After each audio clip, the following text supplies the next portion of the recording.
Bonjour à tous et bienvenue sur NutriCast, la première plateforme média consacrée à des émissions audio sur la phytothérapie et la micronutrition. Vous allez tout savoir sur l'impact des plantes et des nutriments sur votre santé. Comment ? Eh bien, nous rencontrons pour vous les laboratoires et les entreprises qui formulent, qui fabriquent ou qui distribuent des compléments alimentaires naturels, des huiles essentielles et même certains produits cosmétiques. Nous mettons en avant les meilleures pratiques du secteur afin que vous puissiez mieux comprendre ce que vous consommez. Et c'est aussi une excellente occasion de faire connaissance avec ces hommes et ces femmes passionnés par leur métier qui consiste à s'occuper de votre bien-être. Chaque émission est l'occasion d'aborder dans le détail un sujet d'actualité et aujourd'hui nous allons parler du sujet par lequel on aurait peut-être même dû commencer cette aventure NutriCast, en l'occurrence nutraceutique versus complément alimentaire. La différence entre ces deux termes est ténue, vous allez l'entendre. On va aborder évidemment le sujet des compléments alimentaires parce qu'on est de plus en plus nombreux à en prendre en France et on entend parfois des choses qui ont tendance à nous inquiéter. On ne sait plus comment distinguer tel produit d'un autre produit, on ne sait même plus vraiment comment les choisir.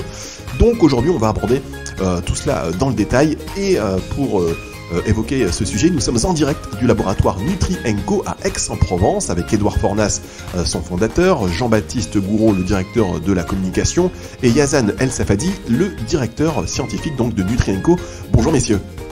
Bonjour Fabrice. Alors avant d'entrer dans le vif du sujet, on va quand même faire connaissance et en savoir plus sur l'histoire de votre laboratoire, même si je sais que le mot laboratoire vous ne l'aimez pas. Expliquez-nous, Édouard, comment est né Nutri & Co. Alors c'est la seule fois où on va utiliser ce mot. Déjà je vais me présenter brièvement. Moi j'ai 32 ans et en fait Nutri & Co c'est très simple. C'est issu un peu de ce que j'étais. En 2016 je faisais beaucoup de sport, j'ai commencé à m'intéresser à la nutrition. Je ne m'étais jamais supplémenté. Pour autant, je commençais à comprendre que les diètes occidentales étaient carencées sur certains micronutriments, comme le magnésium ou la vitamine D. Et j'ai commencé à m'intéresser en fait à l'univers des compléments alimentaires. Et là, je suis tombé face à un linéaire de flacons et j'y comprenais rien. En fait, inconsciemment, j'avais mis en exergue 4 problématiques. Le premier élément, c'est qu'on a une information qui est technique et morcelée. Donc, on n'a jamais l'ensemble des éléments qui nous permettent de faire le choix le plus objectif possible.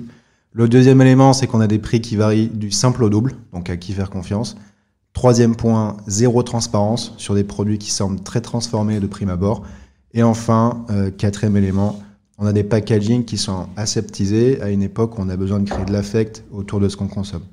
Donc on a créé Nutri & Co, et qui se résume en fait en une phrase, c'est une jeune entreprise française qui s'évertue à légitimer aux yeux du grand public le rôle clé des nutraceutiques en matière de prévention santé. Chaque mot a son importance. On est jeune parce qu'on a moins de 3 ans. L'entreprise a été créée en fait le 2 février 2017, donc on a à peine 3 ans. S'évertuer parce que c'est pas facile. On est quand même dans une industrie où il y a beaucoup d'opportunistes et c'est pour ça qu'on est très heureux de vous accueillir aujourd'hui.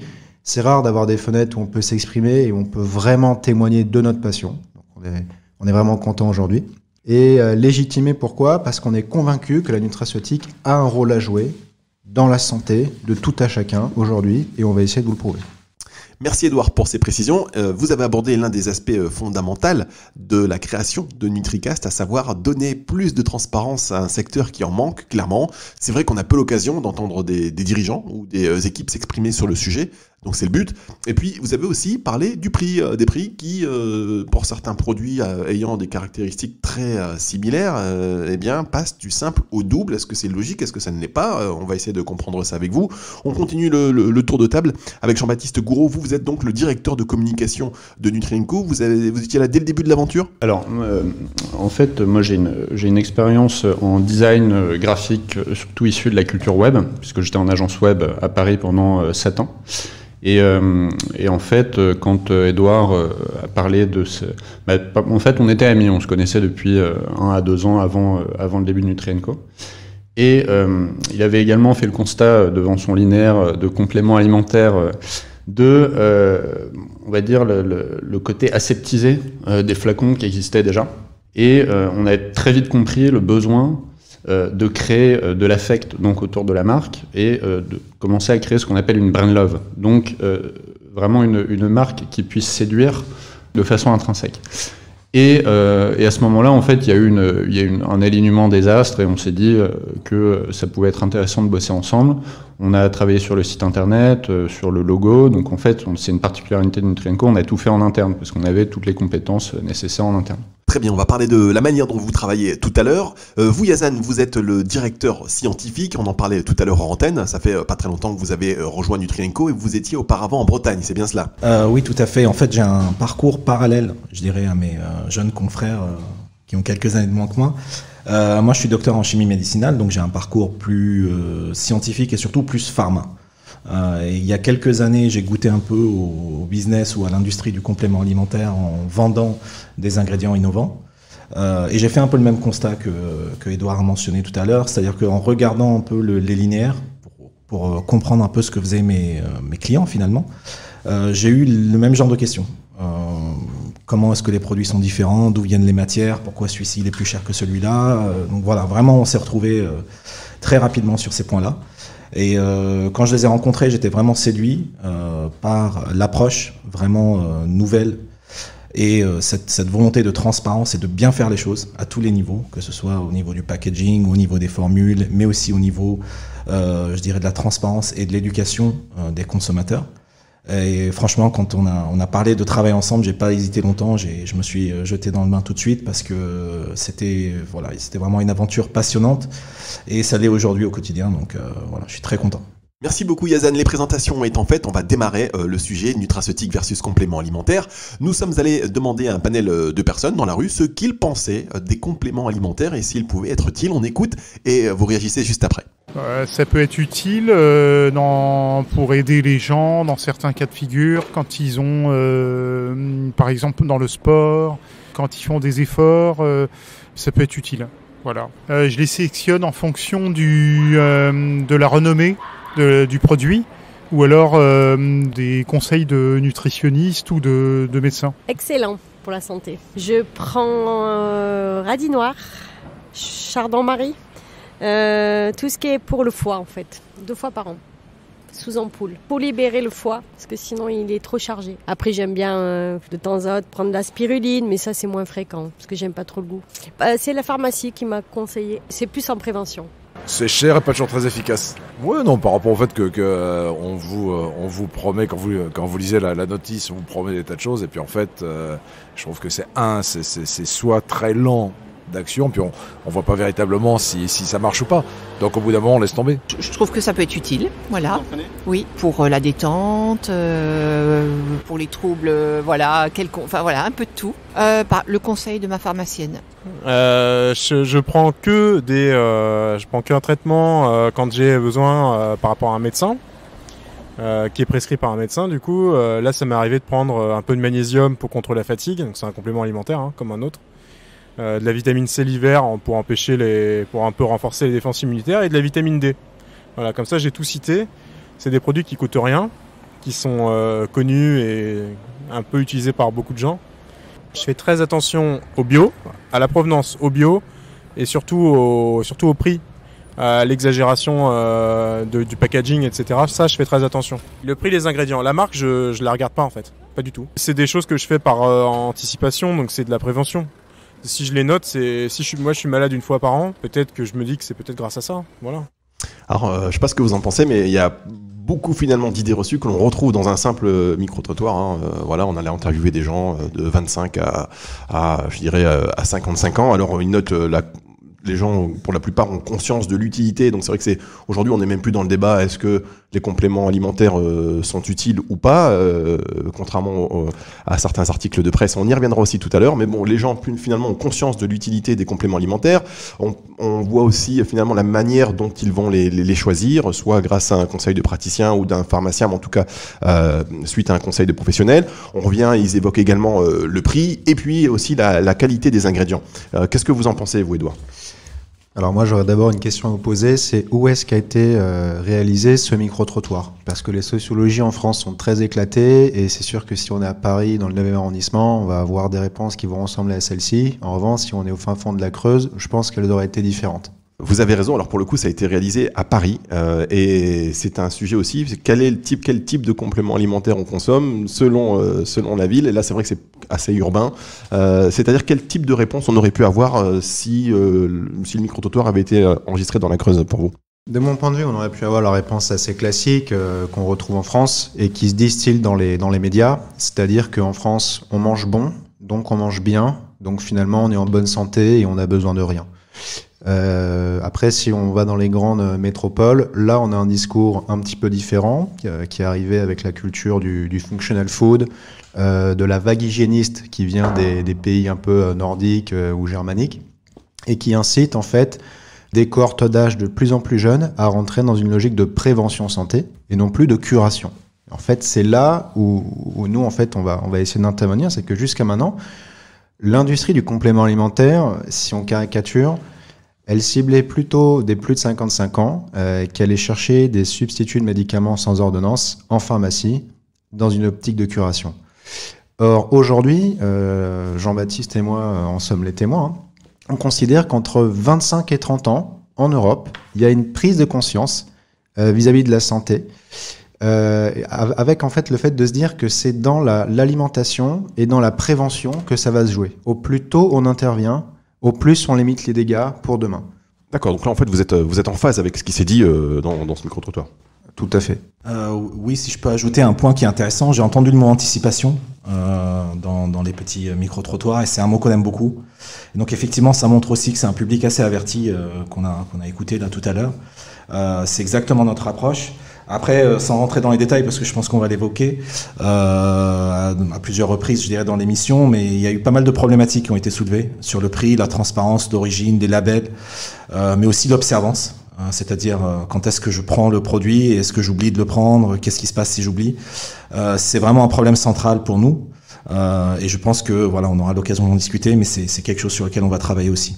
Jean-Baptiste ? Ouais, j'ai entendu quelque chose de très intéressant. C'était un des intervenants qui parlait du bio, de la provenance, du prix, et qui disait texto que la marque ne l'intéressait absolument pas. Et donc, ça rejoint une démarche qu'on a eue assez tôt. En fait, la marque, elle doit elle-même s'effacer devant le produit.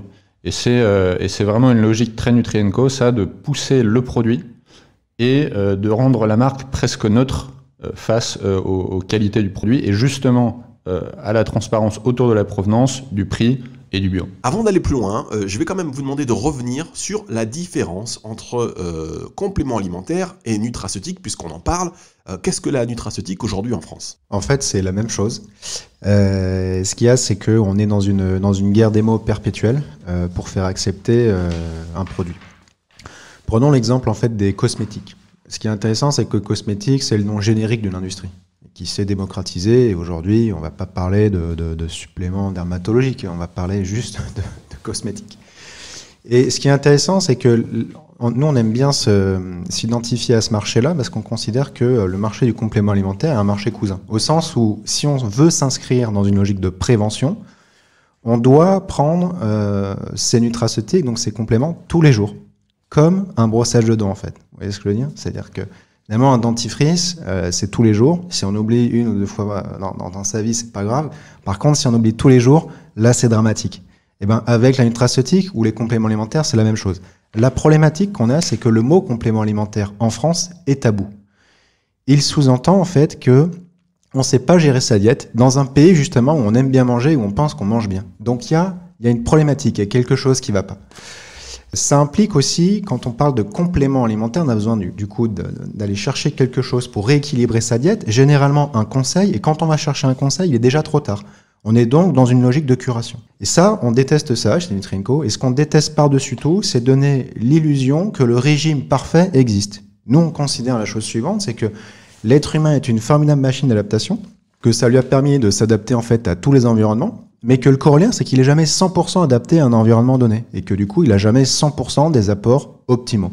Et que pour la première fois depuis le début de son histoire, grâce à la nutraceutique, on est capable de combler ce gap et même de le dépasser, avec la promesse de vivre plus intensément, donc meilleure performance physique, ça a été dit dans le micro-trottoir, meilleure performance cognitive, meilleure digestion, et probablement également avec les nouvelles molécules qui sont en train de sortir des vrais laboratoires, pas de ceux qui usurpent le mot, La nutraceutique va accompagner la rupture qui va s'opérer en matière de longévité humaine. Voilà. Et je sais que dans de précédentes émissions, vous avez beaucoup parlé des télomères, des mitochondries, etc. Et ben, il y a beaucoup de molécules qui sont en train d'arriver à ce niveau-là.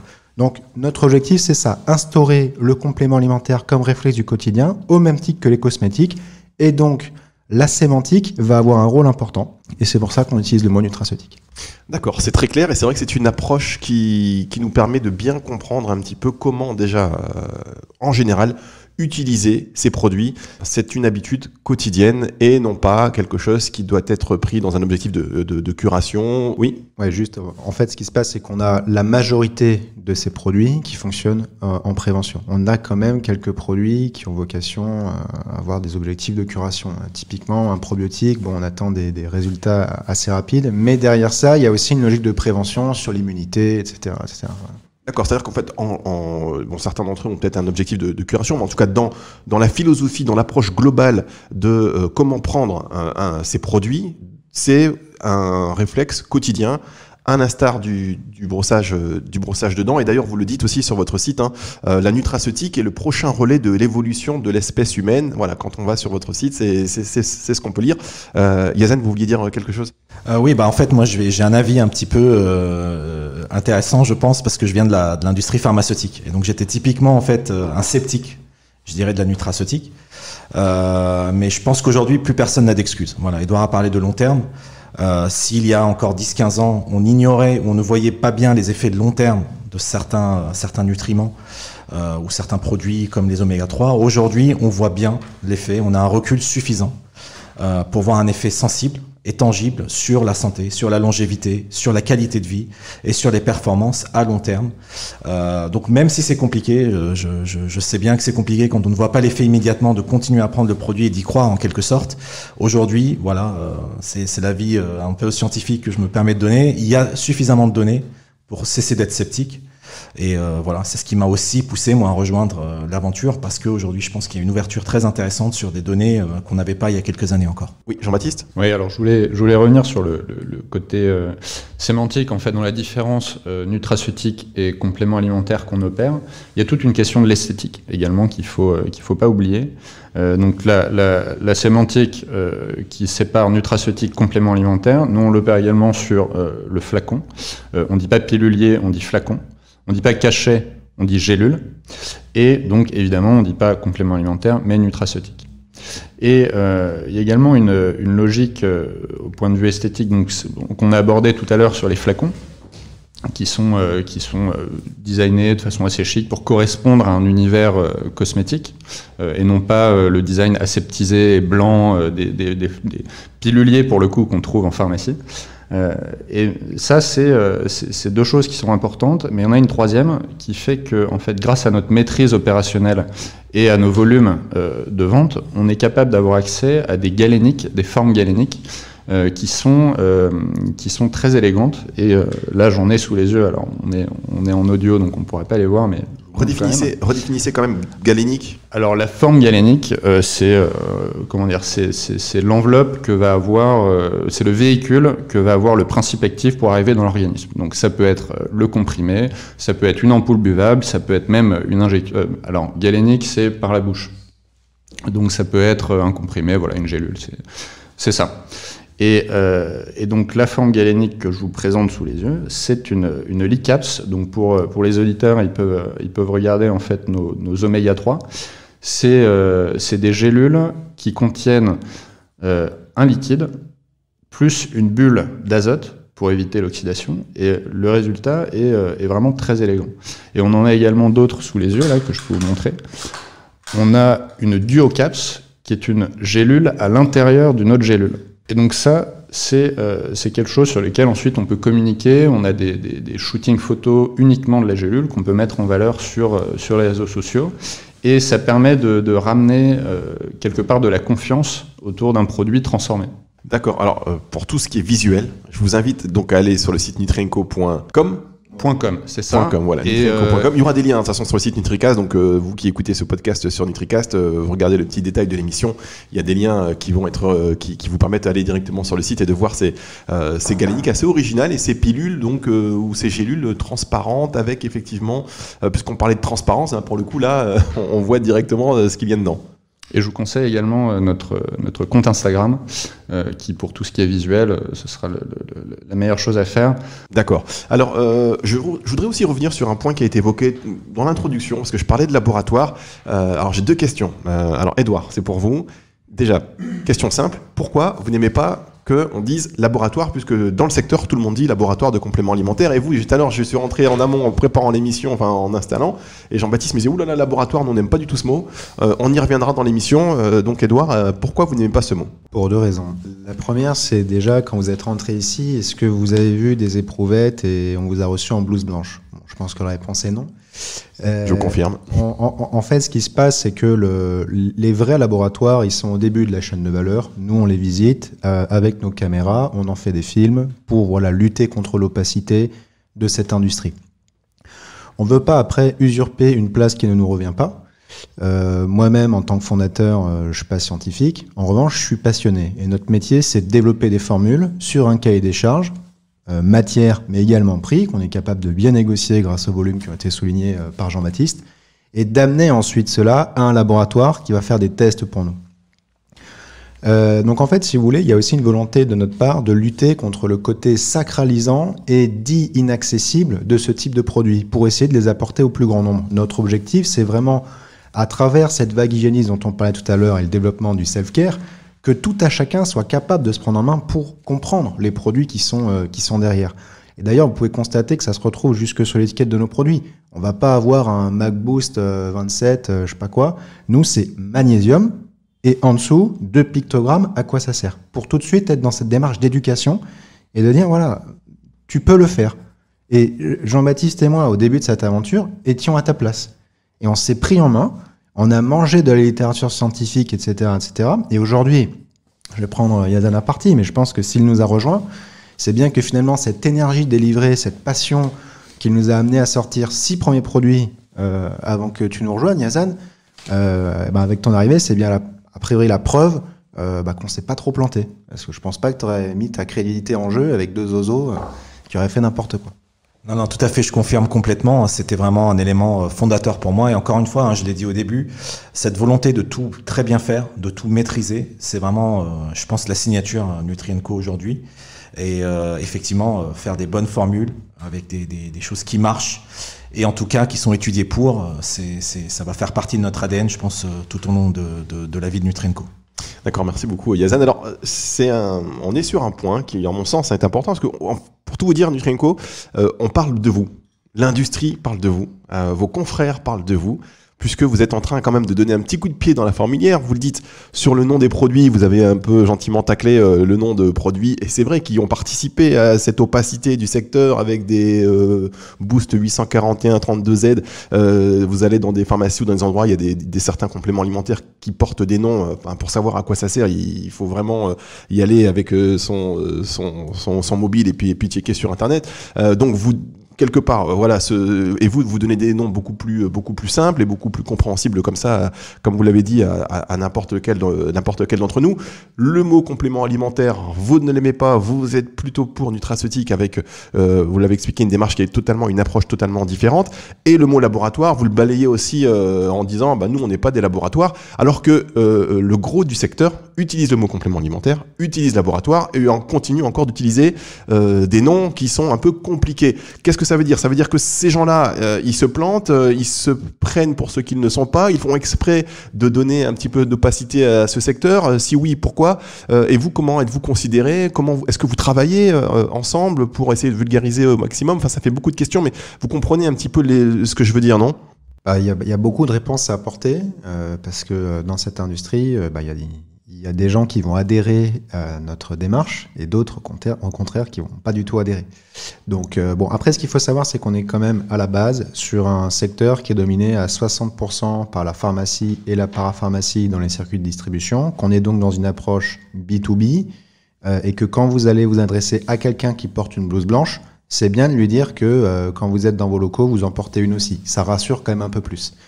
C'est sûr que dire que vous avez 32 ans, que vous n'êtes pas scientifique, que vous avez développé 6 produits que vous avez vendus en plus sur Amazon, qui est un crime absolu pour un scientifique de vendre un produit qui fonctionne sur Amazon, de débarquer avec votre style de start-upper et de lui dire voilà, j'ai des bons produits, bon, de prime abord, ça fait sourire tout le monde. Après, finalement, nous, on a réussi à tisser un réseau de personnes qui veulent vraiment faire bouger les choses. Tout à l'heure, je parlais de laboratoire, qui était un mot... pour parler des façonniers. Ce qui peut être intéressant, c'est d'expliquer brièvement la chaîne de production à vos auditeurs. Bon, globalement, vous avez les producteurs de matière. Vous avez 2 types. Vous avez les producteurs de matière végétale et puis tout ce qui va être issu de la chimie. Alors, c'est un mot qui fait très peur aujourd'hui en France, mais on pourra y revenir aussi. Il y a des produits extrêmement qualitatifs qui sortent de là. Mais bon, globalement, c'est le premier maillon. Chimiste ou producteurs de végétaux, et au bout du compte, on obtient des poudres. Ensuite, vous avez les façonniers qui vont récupérer ces poudres, les mélanger, les encapsuler, les conditionner dans des flacons ou des blisters, et les livrer à des marques comme Nutri&Co et tant d'autres, avant d'être distribués soit par le circuit pharmaceutique, soit par Internet avec des sites en propre, comme nous le faisons, etc., etc. Donc, ce qu'on a tendance à appeler laboratoire sur cette chaîne de production, c'est le façonnier. Parce que là, pour le coup, vous avez quand même des personnes en blouse blanche. C'est quand même des lieux qui sont aseptisés parce qu'on est sur les normes alimentaires, quoi. Voilà. Et en fait, nous, à chaque échelon de cette chaîne de production, on a tissé des contacts qui sont aujourd'hui presque devenus des amitiés. Alors, ça peut paraître étonnant parce qu'on est dans un univers professionnel, mais en réalité, alors peut-être que le mot ami, c'est un peu... il est pas vraiment approprié, mais moi j'aime bien le terme de compagnon. Parce que dans le terme de compagnon, il y a une logique de dire on fait des choses ensemble qui vont nous grandir et on vit l'intensité, quoi. Les échecs et les réussites ensemble. Et donc oui, nous, je pense que Yazan pourra en parler parce qu'aujourd'hui c'est plutôt lui qui est sur ce front-là, mais on a des façonniers qui croient en nous et nous, on aime travailler avec eux. Et à contrario, il y a également des façonniers, disons les choses clairement, qui nous crachent dessus. Alors nous, on va pas leur cracher dessus, mais on travaille pas avec eux. Voilà. D'accord, ok, parfait. Yazan ? Tout à fait, je peux confirmer complètement. En fait, on taquine un petit peu, je dirais, le milieu, mais voilà, c'est des gens avec lesquels on travaille, on s'entend bien. Je pense qu'on a des combats communs aussi. On va parler tout à l'heure de la mauvaise presse que peut parfois engendrer le mot complément alimentaire. Dans ces cas-là, on est un peu tous dans le même bateau, donc on travaille un peu main dans la main. Et effectivement, en fait, les mots utilisés, l'image que peuvent avoir certains produits viennent traditionnellement de la chaîne de distribution, tout simplement. C'est des produits qui sont vendus en pharmacie, en concurrence avec des produits, on va dire, qu'on appelle OTC, donc ça, c'est des médicaments en vente libre. Et donc, on essaye un petit peu d'épouser les codes de ce monde-là pour convaincre le pharmacien et convaincre le client du pharmacien qui va être rassuré. Et il faut savoir que voilà, la pharma a toujours été un peu le grand frère, un peu encombrant de l'industrie du complément alimentaire parce qu'on n'arrive jamais à être au standard pharma. Et ce n'est pas non plus le but. On parlera de la réglementation tout à l'heure. C'est complètement autre chose. Et même l'approche scientifique est un peu différente. Et donc, traditionnellement, voilà, on a toujours essayé de rattraper la pharma et pour nous, c'est un non-sens total et c'est pour ça qu'on fait les choses différemment. D'accord, alors justement, est-ce que le problème de l'image biaisée que l'on peut avoir des compléments alimentaires, est-ce que cela ne prend pas sa source dans cette ambiguïté qu'il y a parfois entre le complément alimentaire et le médicament? Vous l'avez dit, Édouard, 60% des compléments alimentaires sont vendus en pharmacie. Du coup, les fabricants s'adressent aux pharmaciens plutôt qu'au consommateur final, ce qui est un vrai problème, alors que le pharmacien, lui, il est là à la base pour délivrer du médicament. Est-ce que, quelque part, il n'y a pas un vrai système de distribution à repenser, sortir peut-être les compléments alimentaires des pharmacies pour les trouver uniquement en herboristerie ou ailleurs? Alors en fait, le circuit de distribution est en train de muter par lui-même. Au début, quand on s'est lancé avec Jean-Baptiste, on voulait démédicamentiser le complément alimentaire et le faire sortir des pharmacies. Là où on n'avait pas compris une chose, c'est que les pharmacies sont en train de muter. Pourquoi ? Parce que bon, globalement, si on synthétise, la sécurité sociale embourse de moins en moins de médicaments, donc ils ont besoin d'aller chercher un relais pour vivre ailleurs. Et donc la cosmétique et la nutraceutique, en sont deux qui sont vraiment très intéressants, et c'est d'ailleurs ce qui nous fait remarquer que l'augmentation de la para dans les pharmacies ne cesse d'augmenter. Et en fait, ça veut dire quoi? Ça veut dire qu'ils s'orientent de plus en plus vers un modèle drugstore, un peu à l'américaine. Et donc, en fait, nous, ce qu'on pense, c'est que cette typologie de dire, oui, pharma, quand on cherche à découper les circuits de distribution, de dire qu'il y en a 60% qui reviennent à la pharma, en réalité, c'est déjà une pharma qui est en train de muter. Prenez certains grands groupements, aujourd'hui, ils ont une stratégie de drugstore, vraiment à l'américaine ou à l'allemande aussi. Voilà. Donc, notre conviction, c'est de dire que la nutraceutique a encore toute sa place dans la pharmacie et que c'est simplement le discours du pharmacien qui va évoluer. D'accord, oui, vous avez raison, et c'est vrai que en réalité, vous auriez peut-être dû, quand je dis vous, c'est le secteur des compléments alimentaires, sortir des pharmacies. Mais en réalité, aujourd'hui, l'offre de la pharmacie a vraiment évolué et on va à la pharmacie un peu même quasiment pour tout aujourd'hui. Et vous pensez donc que ça peut être encore davantage demain? Oui, parce que en fait, pour reprendre un terme qui nous était cher au début, donc on a voulu instaurer la nutraceutique en réflexe du quotidien au même titre que les cosmétiques, et donc on voulait placer nos produits dans des lieux du quotidien. Donc au début, on a regardé une chose, c'était la GMS, on a regardé, alors on va le dire, on a regardé Monoprix, Franprix, on a même obtenu un test chez Franprix. La problématique qu'on a, c'est que contrairement aux États-Unis, où les linéaires de nutraceutique dans la grande distribution sont très qualitatifs, en France, moi j'ai pas peur de le dire, ces enseignes ne sont là que pour faire du greenwashing, mais ne laissent pas la place à une nutraceutique de qualité. Le seul endroit où on a une nutraceutique de qualité dans les réseaux physiques aujourd'hui, en dehors des indépendants, des magasins qui ne sont pas regroupés en réseau, qui sont passionnés, etc., il faut être honnête, c'est en pharmacie. Aujourd'hui, les produits qui sont disponibles en pharmacie sont très supérieurs aux produits qu'on peut avoir dans les réseaux bio. Et d'ailleurs, on va parler du bio, parce qu'à un moment donné, il faut en parler en nutraceutique, c'est un vrai frein. Nous, on est obligé de s'en servir, parce que c'est sur tous les segments végétaux, si vous n'avez pas le bio en France, vous n'existez pas. Alors que pour autant, le bio n'est pas le synonyme de l'efficacité. Il est simplement le synonyme d'un certain mode de production qui respecte l'environnement et qui va respecter aussi votre organisme au sens où il n'y a pas 50 milliards de pesticides à l'intérieur. Mais par contre, si on prend un curcuma, on sait qu'aujourd'hui la curcumine ne s'absorbe pas bien, qu'elle doit être vectorisée, que quand on veut la vectoriser, on sort du référentiel biologique. Et donc finalement, on est pris un peu en tenaille, quoi. D'un côté, on a un produit bio, bon, c'est cool, on s'ambiance avec, mais il fonctionne pas. Et de l'autre côté, on a une curcumine vectorisée, mais le mot fait super peur et il n'y a pas le label bio. On est sur un segment végétal, donc on va pas vouloir l'acheter, quoi. On va juste marquer une petite pause et on va revenir avec une première question auditeur.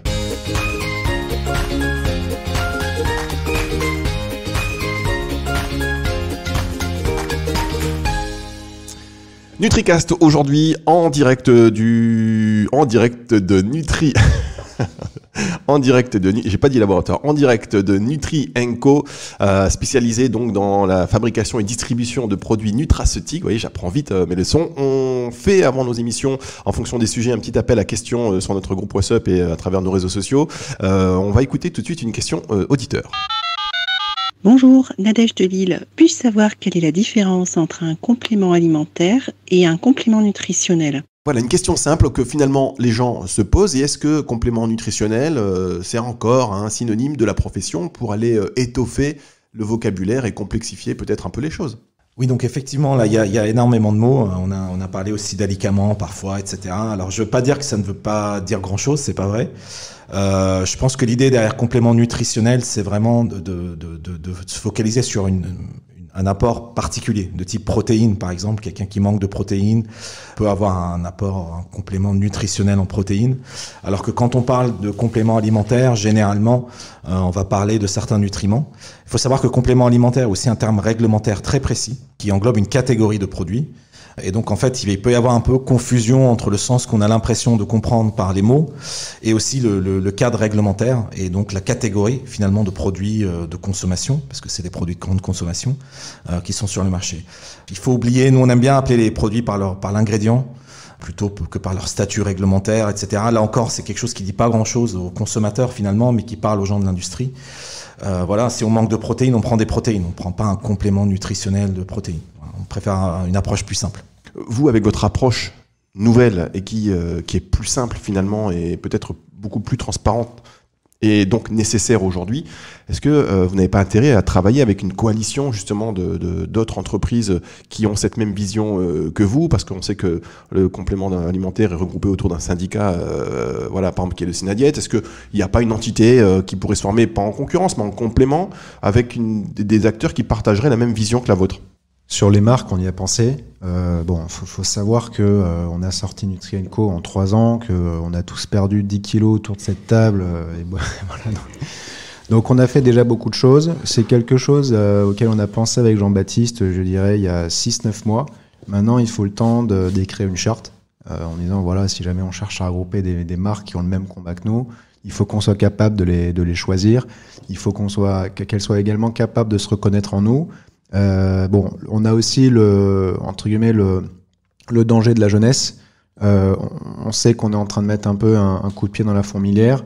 Ça peut effrayer. Avant même de lancer sur les réseaux sociaux une grande alliance de la Nutra pour vraiment créer un mouvement presque politique. Moi, j'ai pas peur des mots. Il faut déjà qu'on soit capable de faire du réseautage, c'est-à-dire de rencontrer des personnes clés, etc. Mais c'est déjà ce qu'on fait. C'est déjà ce qu'on fait et ça prendra un peu de temps. Et puis, si certaines personnes veulent nous approcher, surtout qu'elles n'hésitent pas. Je pense qu'on a une culture de l'accueil chez Nutri & Co. Et on sera très content de les recevoir pour discuter. D'accord, merci beaucoup, c'est clair. Et moi je vous souhaite bonne chance dans cette approche et dans ce développement, parce qu'il me semble que c'est complètement aujourd'hui, ça va être un passage incontournable de toute manière de s'uniformiser dans la communication pour avoir un discours clair et pour que les gens arrêtent d'avoir peur, et ça va nous permettre de rebondir sur finalement la mauvaise réputation des compléments alimentaires, de la nutraceutique. Alors pas forcément une mauvaise réputation auprès des consommateurs, puisqu'on voit qu'aujourd'hui 46% des Français ont déjà consommé des compléments alimentaires, presque un Français sur 2.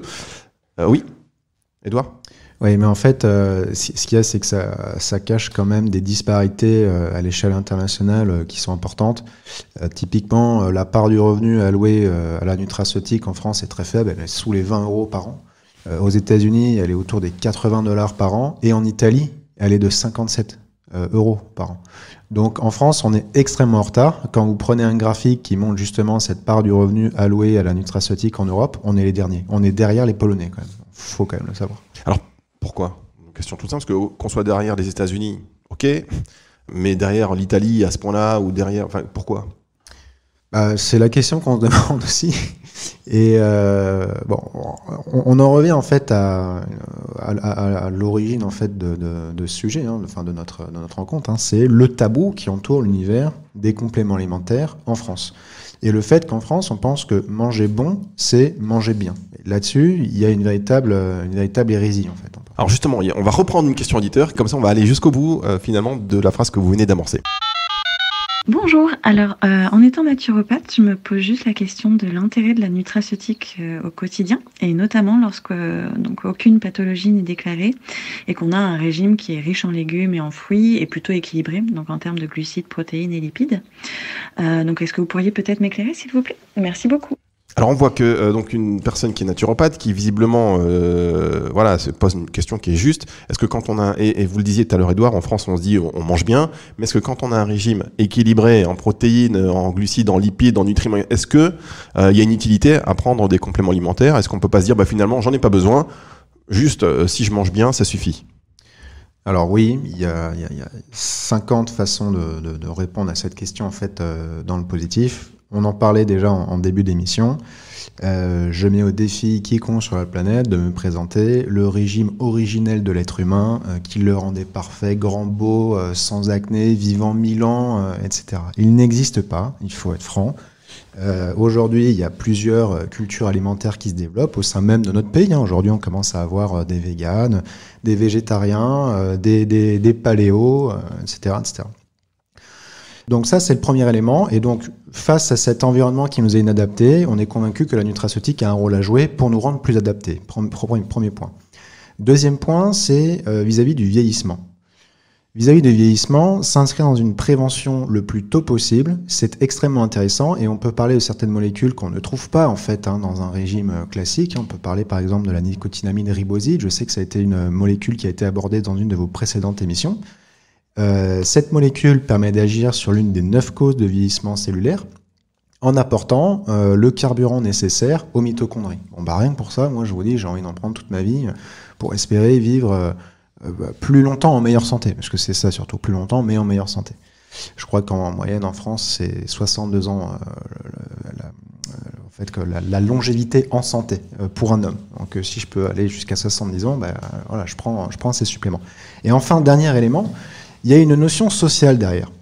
Pourquoi ? Parce que en fait aujourd'hui, si autour de cette table on était tous rentiers et qu'on habitait tous dans le 7e arrondissement de Paris, on pourrait se consacrer tous les jours de notre vie à bien manger, à la méditation, à faire du yoga, à faire le sport qu'il faut, etc., etc. Je pense que la moyenne autour de cette table doit tourner autour des 33-35 ans. Il y en a sûrement qui ont des enfants. On se bat tous pour essayer de s'élever dans cette société parce qu'on est des passionnés. On est autour de cette table aujourd'hui réunis pour discuter des compléments alimentaires. Et c'est difficile, honnêtement, de se dire « Ah, je vais faire ma petite méditation. Ah, ce soir, c'est bon, j'ai mon bon quota de légumes avec les flavonoïdes qui vont bien, etc., les antioxydants. » Bon, à un moment donné, c'est pas vrai.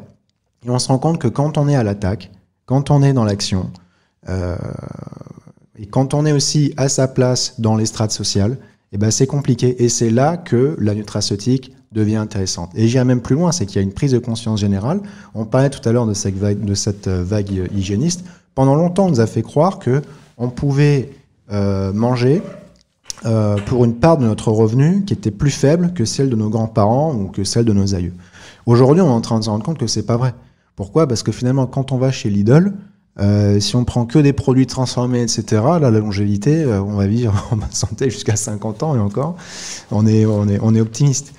Les gens sont en train de prendre conscience qu'on leur a menti là-dessus et qu'il faut allouer une part de leur revenu plus conséquente à l'alimentaire et notamment une part de revenus de la santé par l'alimentation. Et cette part de revenu de la santé par l'alimentation, on est typiquement dans la nutraceutique. Donc je pense que tout le monde est concerné. D'accord. Yazan, vous vouliez rajouter quelque chose ? Oui, tout à fait. En fait, on pense toujours à l'alimentation effectivement parfaite. Donc déjà de bien manger, de manger beaucoup de légumes par exemple, qui manque à énormément de personnes, c'est un premier pas. Après, il faut être clair, franc et factuel. Tout le monde manque de vitamine D. On peut manger ce qu'on veut, à moins d'avoir un régime vraiment très particulier et pas forcément agréable avec des huiles de poisson toute la journée, ce qui causerait encore d'autres problèmes. On manque tous de vitamine D, c'est comme ça. L'être humain a évolué dans sa façon de vivre, dans son environnement et dans ce qu'il mange de manière extrêmement rapide. Si on imagine ce que mangeaient nos grands-parents ou arrière-grands-parents, ça n'a plus rien à voir avec ce qu'on mange aujourd'hui, au niveau de la transformation que Edouard a mentionné, mais aussi au niveau social. C'est-à-dire qu'il y a des gens qui n'ont plus les moyens de passer autant de temps à cuisiner, à s'occuper des légumes, etc., etc. Et le corps ne suit pas, malheureusement. Il ne peut pas suivre aussi vite, il ne peut pas évoluer en 100 ans et devenir capable d'absorber des choses beaucoup plus transformées et d'optimiser l'absorption de certains minéraux, par exemple, qui sont compliqués à aller chercher. Et donc on doit l'aider. Donc ça c'est le coup de pouce. Et puis après il y a effectivement, si on va aller plus loin, c'est aussi un relais encore une fois pour la longévité, pour la vie en bonne santé et pour les performances. Donc oui, manger équilibré c'est important, mais ce n'est pas forcément suffisant.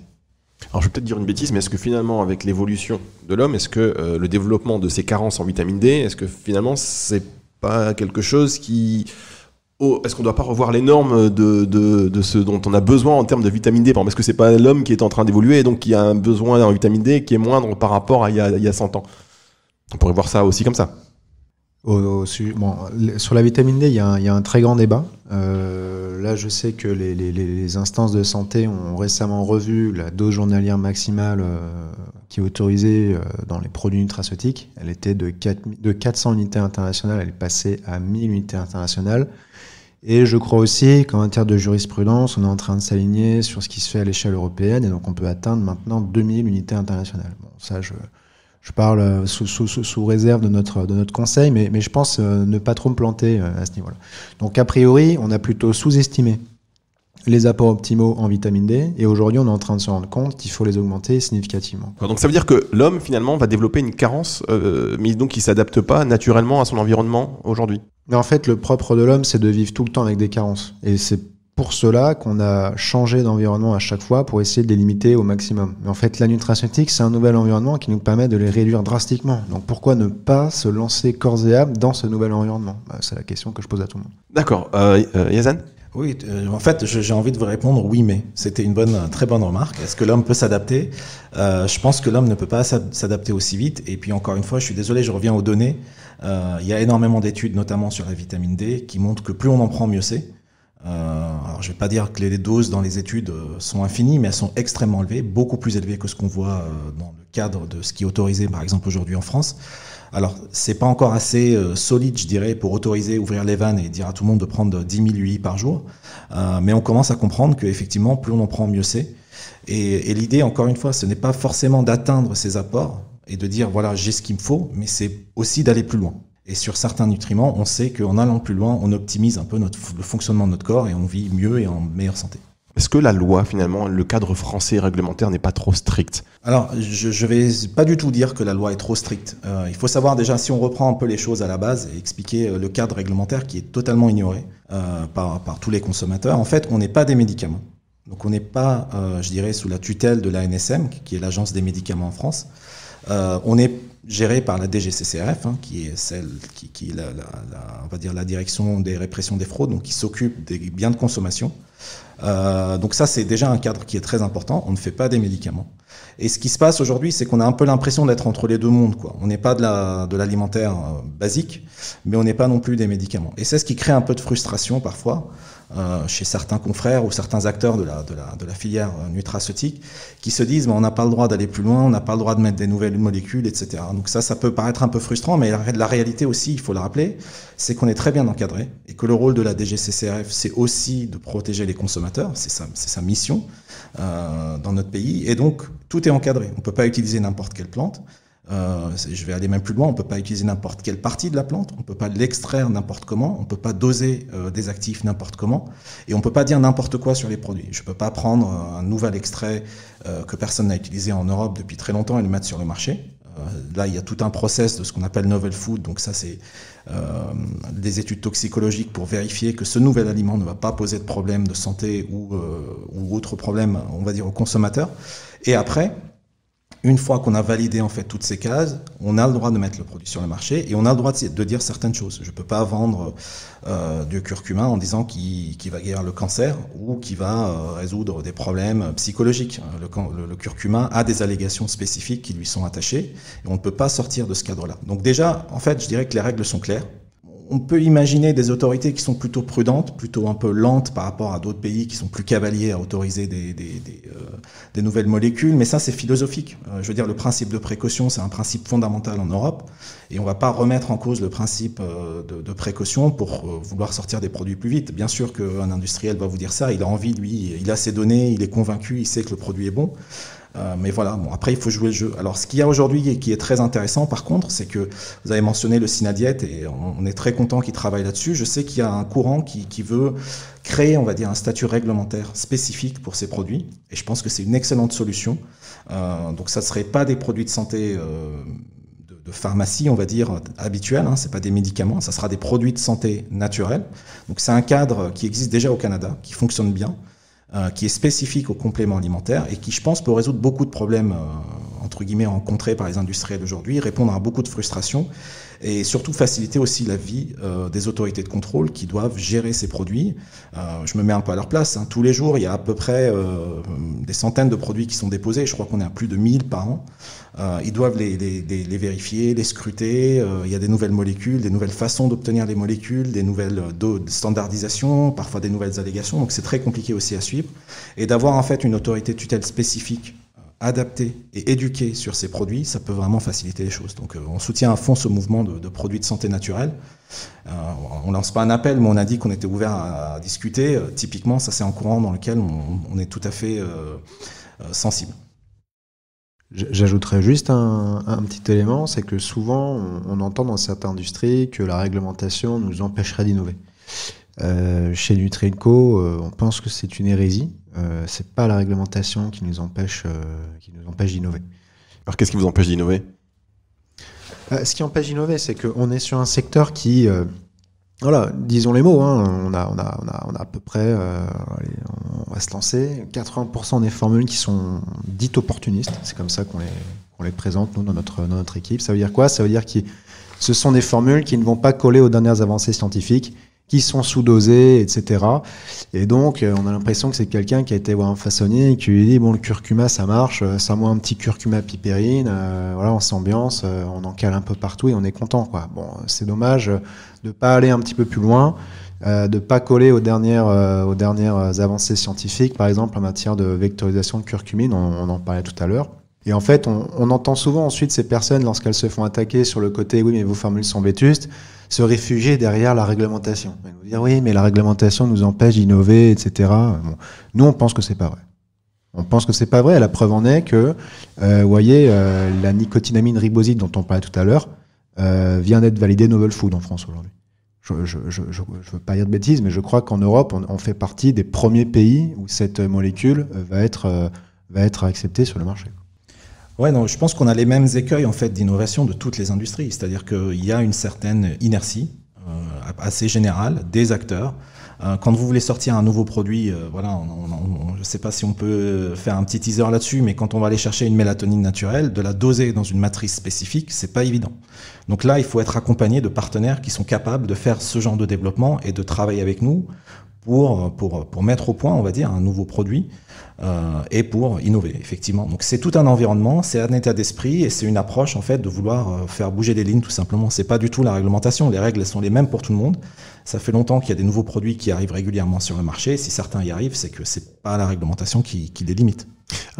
Yazan, alors on va vulgariser quand même. Vous avez dit la mélatonine, vous allez la doser dans une matrice spécifique. Je pense que sur cette phrase, on a perdu 75% de nos éditeurs. On va les rattraper, s'il vous plaît. Non, je me suis un petit peu enflammé, effectivement. Non, mais quand vous avez, par exemple, une molécule spécifique que vous voulez doser dans votre produit, si elle est seule ou si elle est dans un extrait ou si elle est dans un liquide, vous n'allez pas pouvoir la doser de la même manière. Donc, il faut avoir une certaine expertise et une certaine technologie pour dire, bon, bah, dans cette huile, j'en ai X milligrammes. Dans cette poudre, j'en ai Y milligrammes et à l'état pur, je peux peser tranquillement et tout simplement le produit. Donc, il y a aussi un peu de technologie derrière qui doit se mettre en place et on est entouré de partenaires qui ont le souhait justement d'avancer avec nous et c'est ce qui nous permet d'innover en final. D'accord, merci beaucoup. Edouard. Ouais, juste pour revenir sur ce sujet, sur l'innovation, pourquoi est-ce qu'on a finalement peu d'innovation sur ce marché ? Parce que je pense que la structure même, qui était plutôt orientée sur les promesses, plus que sur l'ingrédient, l'explique. Ce qui se passe, c'est que les premiers nutriments qui sont arrivés sur le marché, vitamines, minéraux des années 50, 60, et même certaines plantes, dans les années 80, 90, sont portés par des allégations. Or, aujourd'hui, on a un marché qui est dominé à 60-70% par la promesse, en fait. Et c'est ce qu'on va mettre en avant sur le flacon. Ce qu'on fait pas du tout, nous, chez Nutri&Co, justement, mais plutôt l'ingrédient en avant d'abord, et la promesse arrive dans un second temps, toujours dans cette démarche d'éduquer. Et ce qui se passe, c'est qu'aujourd'hui, les derniers ingrédients très innovants ne sont pas portés par des allégations, parce qu'aujourd'hui, la réglementation, c'est un petit peu durci, on n'a plus le droit de dire n'importe quoi, et on est obligé d'apporter la preuve scientifique à travers des études cliniques ou au moins précliniques pour pouvoir clémer. Et c'est peut-être pour ça que le secteur s'est un peu endormi à un moment en matière d'innovation. Alors Edouard, je vais revenir sur quelque chose que vous avez dit qui me surprend, mais vraiment. Et en même temps, c'est à ça que sert NutriCast, mettre en avant les meilleures pratiques, faire parler les passionnés comme vous qui veulent développer et faire évoluer un secteur. Mais vous avez dit quand même 80% de formules d'opportunités aujourd'hui sur le marché. C'est ce que vous pensez vraiment ? Je ne vais pas me faire des copains en disant ça, je le sais, mais je sais aussi qu'autour de cette table, j'ai dans mon équipe, je suis très soutenu, qu'aujourd'hui on est soutenu aussi par des partenaires professionnels qui pensent la même chose que nous et qui veulent faire bouger les choses. Là, par exemple, Yazan a créé une espèce de petite délégation française qui part à un super salon à Los Angeles pour aller chercher du nouvel ingrédient. Là, il y a zéro opportuniste dans l'équipe qui va partir là-bas. Et on le voit beaucoup sur Internet, il y a énormément de formules opportunistes. Il y a beaucoup de personnes aussi qui se cachent derrière le label bio. On pourra faire toute une émission sur le label bio. Ce sera peut-être l'occasion pour vous, Fabrice, de revenir nous visiter. Mais oui, voilà, c'est vrai qu'aujourd'hui, vous avez quand même un marché au niveau du magnésium dans les magasins bio spécialisés qui est dominé à 99% par du magnésium marin. Alors vous savez comme moi que c'est un magnésium oxyde de première génération qui s'absorbe pas bien, qui crée des troubles digestifs, etc. Comment on peut en arriver là? Et après on vous dit oui mais c'est naturel, c'est bio, tu comprends. Donc tout le monde va s'ambiancer autour de ça. Et c'est là qu'on dit la personne qui est derrière ça, c'est un opportuniste. Voilà.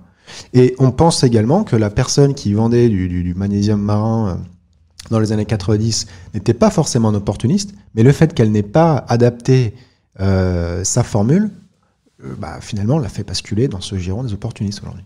Voilà, effectivement, c'est un choix facile finalement de leur part, parce que le magnésium soit marin ou vectorisé ou haute absorption, il va avoir la même promesse. Voilà. Et donc c'est vrai, c'est plus difficile de proposer un magnésium de dernière génération qui ait une meilleure absorption. C'est plus difficile de faire passer le message, d'expliquer. C'est plus difficile de tenir ses coûts de production parce qu'il y a aussi des écarts importants. Mais voilà, c'est pas pour ça que c'est impossible. Et clairement, c'est le défi qu'on va s'imposer, je dirais, pour chaque nouveau produit. Bien, eh bien écoutez, on peut dire en tout cas que vous n'avez pas peur de dire les choses. Alors vous devez avoir beaucoup d'amis dans le secteur, mais aussi beaucoup d'ennemis du coup, parce que vous dites les choses, c'est assez cash, et c'est ce qu'on aime aussi, et c'est pour ça qu'on a fait NutriCast pour, chers auditeurs, pour découvrir des fonctionnalités de produits peut-être avec plus de précision, et puis là, sur le secteur même de la nutraceutique et des compléments alimentaires, maintenant vous avez un aperçu plus global, et puis ça vous permet aussi de mieux peut-être faire la différence entre certains produits que vous allez choisir et certains produits que peuvent vous recommander soit vos praticiens, soit vos pharmaciens, et même pourquoi pas à vous discuter avec eux, les challenger, leur poser plein de questions. Juste revenir sur la mauvaise. Alors, on va se diriger quand même vers la fin de cette émission parce que j'ai l'impression qu'on pourrait en parler 3 heures sur plein de sujets. Édouard, vous voulez dire quelque chose? Non, je vois. Okay. Parce que comme vous m'avez interrompu 15 fois depuis le début de l'émission. Non, mais simplement pour revenir sur la mauvaise réputation des compléments alimentaires dans la presse. Alors clairement, il n'y a pas un mois qui se passe sans qu'il y ait un article dans des magazines généralistes en particulier qui remettent en doute l'efficacité, voire l'utilité des compléments alimentaires. C'est dangereux, c'est pas bien, est-ce une arnaque? Alors évidemment, il y a beaucoup de choses qui se font, et notamment aujourd'hui sur Internet, on peut acheter beaucoup de choses finalement des gens qui sont pas très scrupuleux sur les allégations. Mais néanmoins, sur certains magazines avec une large diffusion, on tape sur tout le monde, y compris les démarches vertueuses. Comment vous expliquez cette méfiance, cette suspicion de la presse? Parce que c'est même pas des consommateurs, parce que les consommateurs, on l'a vu, ils en prennent des compléments alimentaires.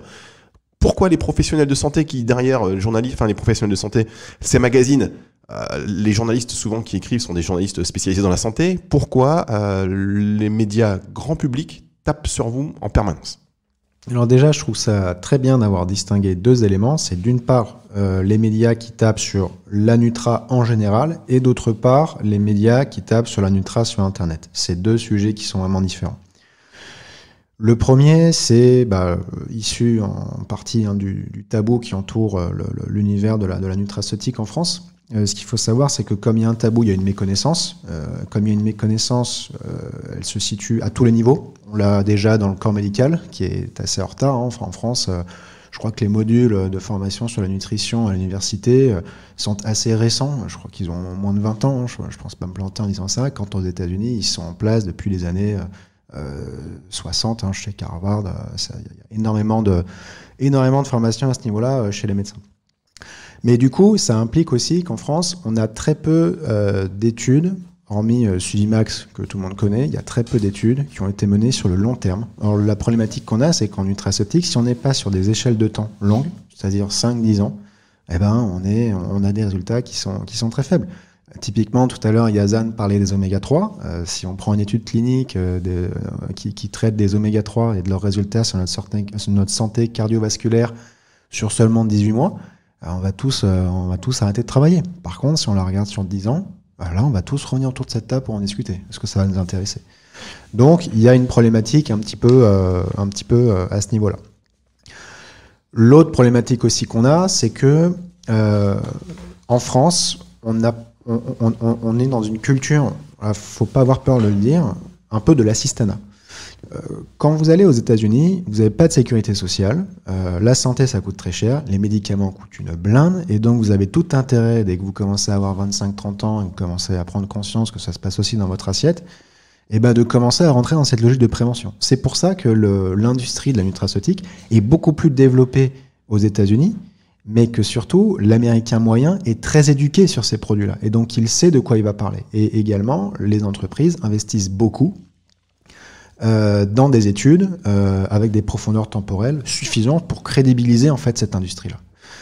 Nous, en France, les choses commencent à bouger, c'est clair, mais c'est encore très rare. Honnêtement, il y a très peu de produits nutraceutiques français qui sont portés par une étude clinique. Moi, personnellement, j'en connais qu'un, c'est le Forcapil, et il fait un carton, c'est un des premiers en France. Et aujourd'hui, c'est étonnant, c'est une formule qui est institutionnalisée. Vous rentrez dans n'importe quel coiffeur, enfin salon de coiffure, et vous direz, ah oui, Forcapil, on connaît. Voilà. Donc voilà, il y a un déficit de connaissances globales autour de cette industrie qui amène en fait une méconnaissance, et quand on ne sait pas parler de quelque chose, on en a peur, et donc on va chercher à décrédibiliser. C'est un réflexe humain assez classique. Et après, donc, il y a un deuxième sujet, bon, je monopolise un peu la parole, mais donc sur la partie digitale, là pour le coup, il y a une justification. Pourquoi ? Parce que déjà, ça échappe aux organismes de veille, en fait, toute cette industrie sur le digital, et que pendant longtemps, en fait, sur le digital, les acteurs ont profité de l'opacité de cette industrie et du manque en fait, de contrôle sur Internet pour vendre tout et n'importe quoi. Et là, on trouve du coup des poudres de perlimpinpin à tous les niveaux. Et c'est dommage, parce que ça contribue à décrédibiliser notre industrie. Et ce qu'ont pas compris ces opportunistes, c'est qu'aujourd'hui, grâce aux nouveaux outils du digital, on est capable en 3 clics de faire sauter cette opacité. Et c'est le défi que s'est lancé Nutri & Co, crédibiliser la nutraceutique à travers les nouveaux moyens digitaux qui nous sont proposés aujourd'hui. On souhaite incarner cette avant-garde. Ouais, c'est une excellente démarche. En tout cas, voilà, expliquer, être transparent, communiquer, dire les choses, ça permet de faire le tri entre les différents acteurs du secteur, et c'est l'une des principales, je le répète, une des principales raisons d'être de NutriCast, mettre en avant les meilleures pratiques, donner de la transparence, et puis vous rassurer, chers auditeurs, dans votre choix et dans la compréhension de la prise des compléments alimentaires. Comprendre ce que l'on donne à son corps, tout simplement. Oui, donc je voulais justement en profiter pour vous remercier de nous donner justement la parole, parce que finalement, pour rebondir un petit peu sur la transparence et aussi l'image un peu écornée de notre industrie dans la presse, on est content de s'exprimer en fait dans la presse quand ils font des articles du type le dossier complément alimentaire par exemple du magazine 60 millions de consommateurs. Finalement, ils ont très peu parlé à l'industrie, ils ont pris des experts, ils ont décortiqué des produits, et nous quand on voit ça on se dit non mais pourquoi déjà ils n'ont pas posé de questions aux personnes qui ont produit ces compléments alimentaires. On relève aussi malheureusement beaucoup d'erreurs factuelles, c'est vraiment très gênant pour la crédibilité aussi de 60 millions de consommateurs, parce que finalement ils ont quand même une certaine réputation, et c'est dommage par exemple de mettre des choses comme la taurine est un stimulant, alors que voilà, il suffit de demander à n'importe quel industriel du complément alimentaire qui vous explique que ce n'est pas un stimulant. Donc voilà, merci de venir nous voir. Il faut qu'on puisse aussi nous prendre nos responsabilités, prendre la parole, et je pense que la transparence va dans ce sens. C'est un des piliers en fait de Nutri & Co. C'est important d'expliquer à nos consommateurs d'où viennent les produits, pourquoi on les choisit, comment on les dose, pourquoi on met cette dose et pas une autre dose, et ne pas se réfugier effectivement derrière des formules opportunistes où finalement à partir du moment où on peut avoir une allégation et une promesse, on met le minimum vital, on fait comme le copain, on change la marque et puis on dit que moi aussi mon produit il fait du bien aux articulations. Non, maintenant ça suffit plus, il faut aller plus loin et il faut jouer le jeu. Donc nous on est disponible, s'ils veulent nous contacter, 60 millions de consommateurs pour venir, on va dire, faire un challenge sur la littérature scientifique, parce qu'il commence à y en avoir beaucoup, même s'ils voient ça comme de la poudre de perlimpinpin, c'est très baqué en quelque sorte par la science. On est tout à fait ouvert à avoir un débat avec eux pour leur expliquer pourquoi nos produits fonctionnent et pourquoi ils sont, encore une fois, fondés scientifiquement et pas juste... pas juste des gadgets, on va dire, pour les consommateurs. Écoutez, très bonne idée. L'invitation est lancée. On est prêts, nous, sur NutriCast, à continuer la conversation avec ceux qui veulent y participer pour faire évoluer les mentalités, pourquoi pas briser des tabous, alors se conforter dans certaines idées. On se dirige vers la fin de cette émission. Juste avant, je voudrais vous demander où est-ce que vous en êtes aujourd'hui sur Nutri&Co, chez Nutri&Co, pardon. Oui, merci beaucoup. Ça nous permet de communiquer un petit peu. Donc sur notre gamme produits, aujourd'hui, on a 6 produits. Ce qu'il faut savoir, c'est que Nutri&Co n'a pas pour objectif de devenir une marque généraliste avec des centaines de références. Il y a un probiotique chez Nutri&Co, il n'y en aura toujours qu'un. Par contre, il sera toujours adapté, changé, amélioré pour toujours coller aux dernières avancées scientifiques, etc. Donc, on pourrait vous parler de nos produits pendant des heures. Donc, je vais en sélectionner 2 qui sont déjà sortis. Puis, je laisserai la parole à Yazan pour les 2 prochains dont on est très fiers. On peut parler du magnésium. On a aujourd'hui... Qui n'est pas marin, du coup. Non, ça, vous l'avez compris. On a aujourd'hui le premier sel de magnésium qui allie à la fois haute teneur et haute absorption via la technologie liposomale.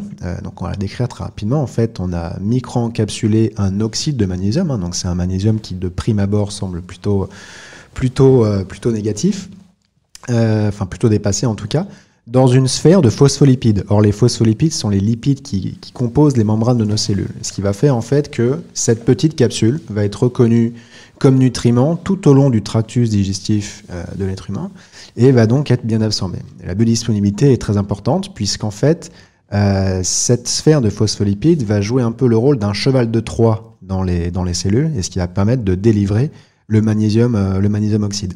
Ce magnésium oxyde, en fait, est contradictoire parce que s'il est très mal absorbé et s'il réagit avec les sucs gastriques, une fois dans le plasma sanguin, c'est un excellent sel de magnésium qui est dit covalent et qui va donc utiliser des canaux de pénétration de la cellule beaucoup plus intéressants que les canaux ioniques.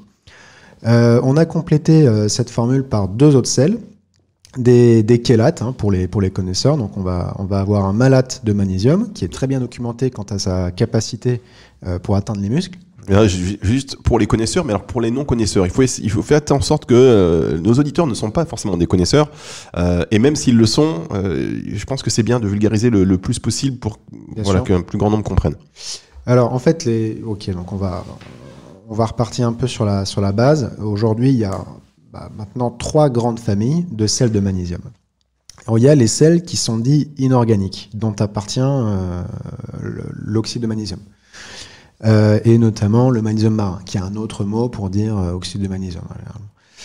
Ensuite, on va avoir... Donc, ces sels-là ont la particularité d'avoir des teneurs en magnésium élément élevées, parce que le magnésium est un ion qui a besoin d'être greffé à un transporteur pour être stabilisé. À côté de ça, vous avez une seconde génération où on va parler de chélates. En fait, les scientifiques se sont dit, mais comment rendre le ion magnésium absorbable ? Et ben en fait, on va l'entourer d'acides aminés, de sorte qu'en fait, ces acides aminés soient reconnus comme nutriments par l'intestin et que l'absorption en soit augmentée. La problématique qu'on a ici, c'est que les acides aminés ont un poids moléculaire qui est très élevé et que du coup, naturellement, la teneur en magnésium élément va baisser. Alors qu'on est plutôt autour des 40% sur la première génération, sur les chélates de deuxième génération, on tombe plutôt autour des 11-12% en moyenne.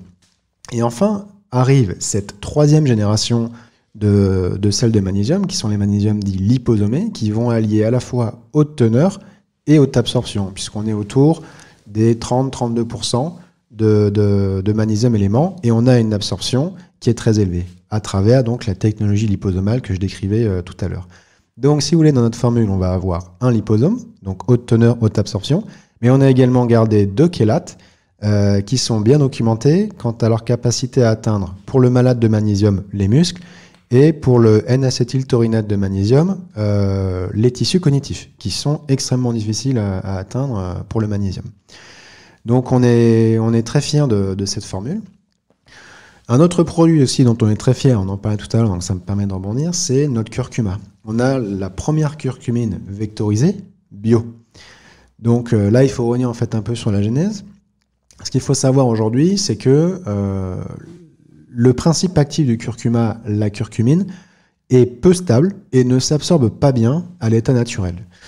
Pendant longtemps, on l'a couplé avec un cofacteur très connu, la piperine, donc en l'occurrence le principe actif du poivre noir. Mais on s'est rendu compte, on va pas entrer dans les détails, que c'était pas si optimal que ça, et que même une piperine surdosée pouvait avoir un impact sur la perméabilité intestinale. Mais ce qui est quand même intéressant, c'est qu'on reste sur des ingrédients naturels, peu transformés, et donc on peut aller chercher le label bio sur ces ingrédients. Donc on a une formule qui fonctionne pas très bien, mais qui fait plaisir parce qu'on s'ambiance avec un label bio. À côté de ça, on va avoir toute une série de brevets de curcumine vectorisés. La problématique, c'est on sort du référentiel biologique parce que la main de l'homme intervient, c'est la chimie médicinale, et on va greffer en fait à la curcumine des ingrédients qui vont lui permettre d'augmenter son absorption et de la stabiliser. Et en fait, pour la première fois, on a lancé une curcumine vectorisée et bio. On en a trouvé une, à notre connaissance, il n'y en a qu'une à l'heure actuelle, en tout cas disponible en Europe. On l'a trouvée en Inde. C'est un brevet qui a été développé assez récemment et qui permet en fait d'avoir une curcumine stabilisée puisqu'elle est micro-encapsulée dans des fibres de fenugrec. Et donc ça va également en augmenter son absorption. Et on peut même aller plus loin en disant qu'on a de la curcumine qui est dite libre, c'est-à-dire que la problématique c'est que souvent une fois qu'on vectorise, donc on va greffer à la curcumine un transporteur, une fois qu'elle passe dans le plasma sanguin, cette curcumine n'arrive pas à se désolidariser de son transporteur. Et du coup, a du mal à se rendre disponible auprès des cellules. Et bien, notre brevet, c'est pas le nôtre, mais le brevet qu'on utilise, permet à la curcumine de se désolidariser des fibres de fenugrec afin de se rendre disponible pour les cellules. Et on a couplé à cette curcumine bio-vectorisée des polysaccharides de curcuma, qui sont l'un des deux autres principes actifs du curcuma, de la plante Curcuma longa, avec les turmérones. Voilà. Donc c'est deux produits dont on est très fiers aujourd'hui. Oui, Yazan.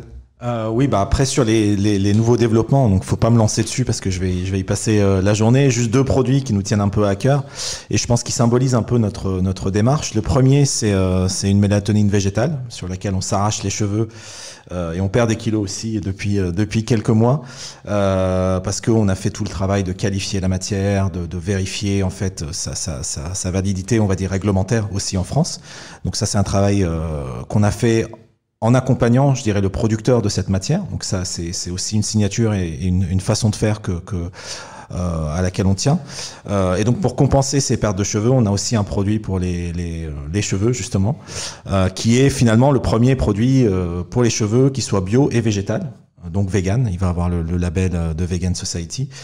Donc on en est très fiers aussi parce que c'est une matière française de très très haute qualité, mais très compliquée à formuler. Et là aussi, ça fait je pense plus de 18 mois qu'on est un petit peu sur ce projet-là, que Edouard et JB ont commencé avant que j'arrive et qui va aboutir bientôt puisqu'il fallait trouver des solutions technologiques pour l'encapsulation de cette huile avec de la biotine également végétale et bio. Donc c'est un challenge qui était extrêmement éprouvant et que voilà, on a réussi à relever. Donc on est très fiers de ces deux produits. Bien, écoutez, merci pour ces précisions. Normalement, on termine toujours les émissions avec quelques questions, mais là, on n'a pas le temps. Je crois que l'essentiel a été dit et c'est bien le principal. Merci beaucoup, donc, Edouard Fornas, Jean-Baptiste Gouraud, Yazan El Safadi de Nutri&Co. Retenez bien ce nom, Nutri&Co. Merci de m'avoir accueilli aujourd'hui chez vous, dans votre entreprise à Aix-en-Provence. C'était un bon moment. Vous retrouvez cette émission sur nutricast.fr, sur toutes les plateformes de podcast. N'hésitez pas à réagir et à partager. Et surtout, je vous dis à très bientôt.